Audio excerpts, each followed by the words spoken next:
प्यारे विद्यार्थियों, आज हम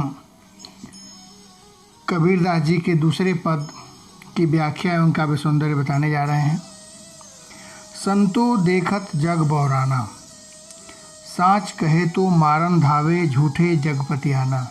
पहले हम एक एक शब्द का अर्थ देखते हैं। संतो कह रहे हैं कि हे संतों अर्थात सज्जनों, संतों, देखत देखते जग बौराना, संसार के लोग पागल हो गए हैं।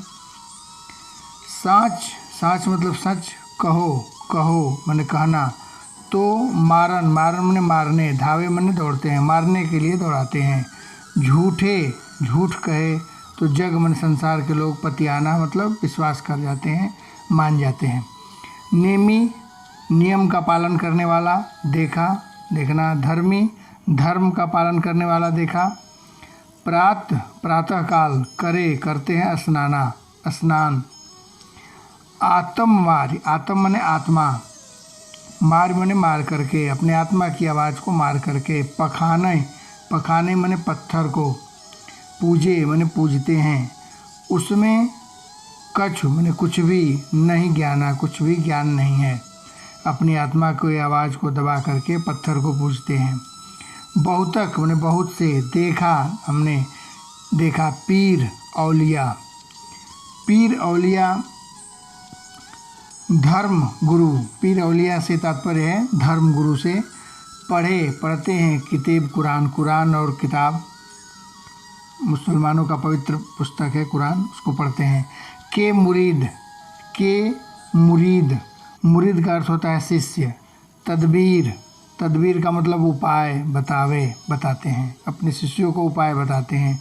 उसमें वह जो ज्ञाना, उनमें वही जो ज्ञान है। आसन का तात्पर्य है ध्यान मुद्रा, आसन मारना। डिंब मतलब होता है घमंड, आडंबर। धैर्य माने धारण करके, बैठे माने बैठे हुए हैं। मन में बहुत गुमाना, मन में बहुत अधिक, गुमान माने अहंकार को भर करके बैठे हुए हैं। पीपल का पेड़। पत्थर। पूजन माने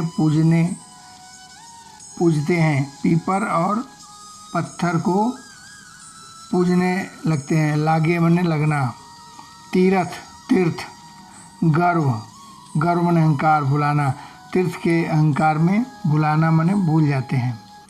टोपी पहिरे, माला पहिरे, टोपी और माला धारण करते हैं।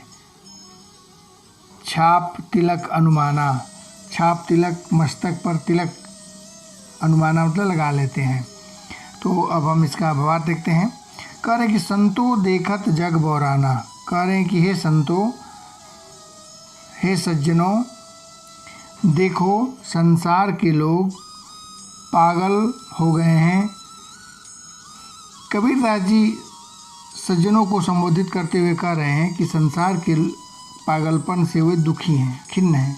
कह रहे हैं संसार के लोग पागल हो गए हैं। वे कहते हैं कि अजीब विडंबना है संसार की। साँच कहो तो मारन धावे, साँच माने सच, अगर सच्ची बात कहो तो मारने के लिए दौड़ते हैं। झूठे जगपतियाना, और झूठी बातों पर विश्वास करते हैं। सच कहो तो मारने के लिए दौड़ाते हैं और झूठी बातों को वो विश्वास कर जाते हैं। संसार के लोग सत्य मानने के लिए तो क्या, सुनने के लिए भी तैयार नहीं है। सच नहीं सुनते हैं, झूठ के पीछे भागते हैं। नेमी देखा, धर्मी देखा। कह रहे कबीरदास जी आगे कि मैंने नियम और धर्म को पालन करने वाले बहुत से लोगों को देखा। नेमी देखा, धर्मी देखा। नियम और धर्म का पालन करने वाले बहुत से लोगों को मैंने देखा। प्रात करे स्नाना, जो प्रातःकाल स्नान कर लेते हैं उसी को वो धर्म मान लेते हैं, बोलते हैं बहुत बड़ा मैं धार्मिक हूँ, सुबह उठ करके स्नान कर लेता हूँ। जो केवल प्रातःकाल स्नान कर लेने की क्रिया को ही धर्म मान करके बैठे हुए हैं। आत्म माने आत्मा, मार माने अपनी आत्मा की आवाज़ को दबा करके। पखाने पूजे, पत्थर को पूजते हैं। कबीरदास जी कह रहे हैं कि अपने आत्म तत्व की उपेक्षा करते हुए वे लोग पत्थरों में ईश्वर को ढूंढते हैं, पत्थर को ही ईश्वर समझ लेते हैं और अपनी आत्मा की आवाज़ को नहीं सुनते हैं। उनमें कछु नहीं ज्ञाना, ऐसे व्यक्तियों के अंदर जरा सा भी ज्ञान नहीं है, अर्थात उनके अंदर ज्ञान का अभाव है। ऐसे करने वाले लोग अज्ञानी हैं। बहुतक देखा पीर औलिया, कह रहे हैं कि बहुतक मैंने बहुत से देखा पीर औलिया, पीर औलिया मैंने धर्मगुरु, बड़े से बहुत से हमने पीर फकीरों को देखा जो किताब कुरान पढ़ पढ़ करके अपने को धार्मिक मान लेते हैं। पढ़े किताब कुरान, बहुत से ऐसे पीर औलिया धार्मिक गुरु हुए मुसलमानों के जो किताब कुरान किताब पुस्तक को पढ़ करके अपने आप को धार्मिक मान लेते हैं, अपने आप को धर्म गुरु मानने लगते हैं। कै मुरीद तदबीर बतावे, कह रहे कै मुरीद, मुरीद माने अपने शिष्यों को, वे अपने शिष्यों को तदबीर उपाय बताने लगते हैं। तदबीर माने उपाय, जिन्हें उनमें वह जो ज्ञान, जिनके अंदर खुद ही ज्ञान नहीं है वो अपने शिष्यों को ज्ञान बांटते हैं। जिन्हें स्वयं ज्ञान नहीं है वो शिष्यों को क्या ज्ञान देंगे। उनमें वही जो ज्ञान, वो तो अज्ञानता उनके अंदर भरी हुई है, वही अज्ञानता का अपने शिष्यों को भी बताते हैं, उपाय बताते हैं। आसन मार डिम्ब धर बैठे, कबीरदास जी आगे कह रहे हैं कि आसन मार लेते, अहंकार से भर करके आसन जमा लेते हैं, अहंकार से भर करके आसन मार करके बैठे हुए हैं। उनके मन में बहुत गुमान भरा हुआ है, बहुत घमंड भरा हुआ है कि ईश्वर और मनुष्य के लिए स्थान ही कहाँ है, मानवता के लिए और भगवान के लिए कहाँ स्थान है। उनके अंदर तो घमंड भरा हुआ है। आसन मार करके, आसन लगा करके बैठ गए हैं और मन में घमंड धारण किए हुए हैं कि हम बहुत बड़े ज्ञानी हैं, हम बहुत बड़े धार्मिक हैं। इस घमंड की वजह से उनके अंदर मानवता और ईश्वर के प्रति प्रेम कहाँ है ही नहीं। पीपर पत्थर पूजन लागे, पीपल के वृक्ष और पत्थर को पूजने लगते हैं। पीपल के पेड़ वृक्ष को और पत्थर को पूजने लगते हैं। तीर्थ गर्व भुलाना, और असली तीर्थ को अपने गर्व माने अहंकार के कारण असली जो तीर्थ है वो तो भूल जाते हैं। उनके अंदर आत्मा में ईश्वर का वास है। अपनी आत्मा की आवाज़ को सुनो। दूसरे के अंदर भी ईश्वर का वास है, उसका आदर करो, उससे प्रेम करो, वो सब भूल करके और लोग अहंकार में पड़ करके अपने आप को धार्मिक मानते हैं और पीपल और पत्थर की पूजा करते हैं। टोपी पहिरे माला पहिरे, कबीरदास जी आगे कह रहे हैं कि टोपी और माला धारण कर लेने से, बाह्य आडंबर कर लेने से, छाप तिलक अनुमाना, और अपने मस्तक पर तिलक लगा लेने से, ये सब बाह्य आडंबर है, बाहरी दिखावा है। यह कर लेने से कोई धार्मिक नहीं हो जाता है, कोई ईश्वर का भक्त नहीं हो जाता है, बल्कि ये सब क्या है, ये सब दिखावा है, आडंबर है। तो हम अब आगे की पंक्तियों को देखते हैं। आगे की पंक्तियाँ है, साखी शब्द गावत भूले, कह रहे हैं आगे कबीरदास जी कि साखी और शब्द, साखी आँखी ज्ञान की, कबीरदास जी ने अपनी में लिखा है साखी जो होता है वो दोहा, कबीरदास जी के दोहे को साखी कहते हैं और शब्द पद को। तो साखी और शब्द, दोहा और पद को गाते हुए, अर्थात अपने धार्मिक पुस्तकों को, भजनों को गाते हुए, शब्द गावत भूले, सब कुछ भूल गए हैं। केवल ईश्वर की भजन गा लिए तो अपने आप को बहुत बड़ा सन्यासी समझ गए, साखी और शब्द गा लिए बहुत बड़े अपने आप को सन्यासी समझ गए। आत्म खबर न जाना, और अपने आत्मा की खबर नहीं है, उन्हें आत्मा का ज्ञान नहीं है। कबीरदास जी कह रहे हैं कि साखी शब्द गाते रहने से क्या लाभ, जब आत्म तत्व अपने अंदर के ईश्वर को, भीतरी ज्ञान का अभाव है, जब अपने अंदर जो ईश्वर का वास है, अपने हृदय की बात को न सुन करके, अंतरात्मा की आवाज़ को न सुन करके, जो घट घट में ईश्वर बसे हैं उसको न जान करके, अगर साखी और शब्द गा लेने से, पद और दोहा गा लेने से कोई सन्यासी नहीं हो सकता, कोई भक्त नहीं हो सकता, कोई धार्मिक व्यक्ति नहीं हो सकता। हिंदू कहे मोहि राम प्यारा, आगे कबीरदास जी कह रहे हैं हिंदू राम को अपना आराध्य मानते हैं। हिंदू और मुसलमान तुर्क कहे रहीमाना, और मुसलमान रहीम को अर्थात अल्लाह को अपना धर्मगुरु मानते हैं, ईश्वर मानते हैं।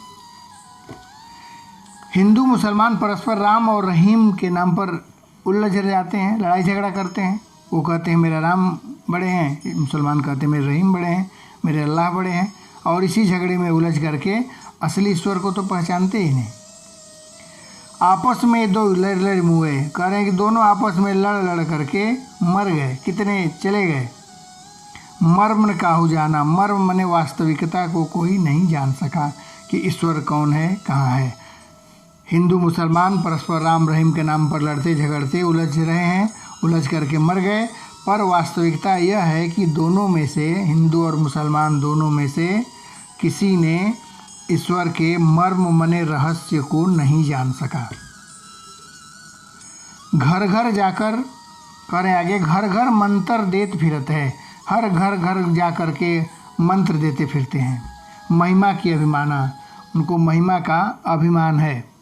घर घर जाकर मंत्र देने वाले ढोंगी गुरु मूर्ख शिष्यों को अकारण ही, अभिमान के कारण, घमंड के कारण अपने आप को बहुत बड़ा भक्त मानते हैं, बहुत बड़ा धार्मिक गुरु मानते हैं, और अपने भक्तों को, अपने शिष्यों को घर घर घूम करके ज्ञान की बातें बताते हैं जो उनके अंदर है ही नहीं। वो तो उनके अंदर घमंड भरा हुआ है। गुरु सहित सब सिख बूढ़े, करें गुरु के सहित मैंने साथ में, सिख मैंने शिष्य, सब बूढ़े, सब डूब गए।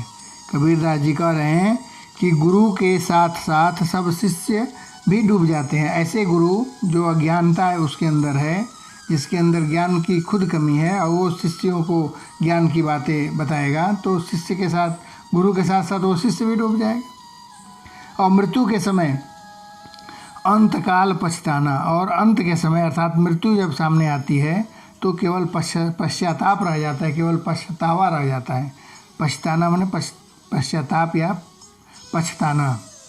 कहे कबीर सुनो हो संतो, कह रहे कि हे संत भाइयों, हे सज्जनों सुनो। कबीरदास जी कह रहे हैं ये सब मर्म भुलाना, ये सारे मर्म को, इन सारे रहस्य को, अहंकार से भरे हुई बातों को भूल जाओ। कबीरदास जी कहते हैं कि भ्रमित अहंकारी मानकर समझाते हैं, फिर भी इन लोगों को समझ में नहीं आता। कबीरदास जी के अनुसार केतिक कहा नहीं माने, कह रहे कितनी बार हमने कहा, केतिक माने को बार कहा हमने, कहा नहीं माने, पर मेरी बातों को नहीं माने। सहजे सहज समाना, ईश्वर तो बहुत ही सरल आराधना से, बिल्कुल सरल मार्ग से, बिल्कुल सहज मार्ग से प्राप्त किया जा सकता है। कबीरदास जी कह रहे हैं कि दिखावा करने से ईश्वर की प्राप्ति नहीं होती। आत्म तत्व जो हमारे भीतर ही है उसे छोड़ करके इधर उधर भटकने की आवश्यकता नहीं है, वो मूर्खता है। ईश्वर बाह्य संसार में नहीं बल्कि हमारे भीतर विद्यमान है, उसी को जानने की ज़रूरत है, जो बिल्कुल ही सहज रूप से ही, सहजे सहज समाना, सहज रूप से ही वो प्राप्त कर सकते हैं। सहजे मने सरल रूप से, सहज मने ईश्वर को, समाना मने लीन हो जाना, समाहित हो जाना। पूरी तरह से लीन हो करके जब ईश्वर को हम सरल मार्ग से ही ढूंढेंगे तो ईश्वर की प्राप्ति हो सकती है। अब हम काव्य सौंदर्य को देखते हैं इसमें। तो सबसे पहले काल है निर्गुण भक्ति काल, भाषा सधुकड़ी, पंचमेल खिचड़ी। संतों की भाषा कोई एक नहीं होती है, अनेक स्थानों की भाषाएं उसमें सम्मिलित होती है। छंद पद है तथा अनुप्रास अलंकार, जहाँ एक ही वर्ण क्रमिक रूप से एक से अधिक बार है वहाँ अनुप्रास अलंकार होता है। अनुप्रास अलंकार कई स्थानों पर दिखाई देता है, जैसे कहे कबीर, यहाँ पर है क 2 बार है, यहाँ पर भी है केतिक कहा नहीं माने 3 बार क है, तो वृत्त्यानुप्रास यहाँ पर हो गया। जब जहाँ एक ही वर्ण क्रमिक रूप से 2 से अधिक बार है वहाँ वृत्त्यानुप्रास होता है, लेकिन अनुप्रास भी लिखेंगे तो सही है। तो इस तरह से कहे कबीर क 2 बार है। इसी तरह पीछे वाले में भी कई जगह है, एक ही वर्ण जहाँ क्रमिक रूप से 1 से अधिक बार आए वहाँ अनुप्रास अलंकार लिखेंगे आप लोग।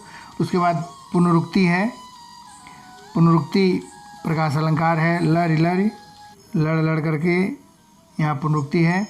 घर घर यहाँ पुनरुक्ति है। और नेक्स्ट छठा पॉइंट है धार्मिक बाह्य आडंबरों का खंडन किए हैं। जो बाहरी आडंबर दिखावा करने वाले लोग हैं उसका खंडन करते हैं कबीरदास जी और बताते हैं कि ईश्वर की प्राप्ति बिल्कुल ही सरल और सहज मार्ग से हो सकती है।